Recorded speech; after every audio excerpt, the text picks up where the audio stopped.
আসসালামু আলাইকুম আমার প্রিয় বাংলাভাষী আমার বন্ধুরা ভাইরা হিন্দু মুসলমান ভাইরা হিন্দু ভাই বোনেরা ও মুসলমান ভাই বোনেরা আমরা সকলেই অবগত রয়েছি আমাদের বাংলায় কি অশান্তির আগুন জ্বালিয়েছে বিজেপি অর্থাৎ আরএসএস চালিত বিজেপি সরকার। আর আমরা সকলেই অবগত রয়েছি এই গণেশ কুমার নামে একজন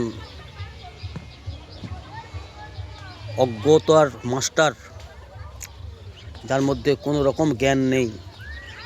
ওর অজ্ঞতার কারণে আমাদের বাংলা এবং আমাদের ভারতবর্ষ যে অশান্তির আগুনে জ্বলছে, যে পরিস্থিতি তৈরি হয়েছে, সকলকেই সজাগ হতে হবে, সতর্ক হতে হবে। এই গণেশকে অজ্ঞান করে পিটিয়ে ওর ছাল উধড়ে দিতে হবে এবং যেখানে যেখানে এই আরএসএসের চামচারা দেশের অশান্তি তৈরি করার চেষ্টা করছে তাদেরকে প্রচুর পরিমাণে পিটাই করার সময় এসেছে। সজাগ হন বন্ধুরা, সতর্ক হন, আজই এখনই সবাই তৈরি হয়ে যান, হাতে লাঠি সোঁটা নিয়ে তৈরি হন।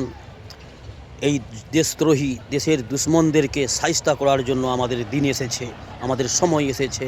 আমরা সকলেই প্রস্তুত হয়ে যান বন্ধুরা। ভালো থাকবেন, সুস্থ থাকবেন, সতর্ক থাকবেন, তৈরি থাকুন।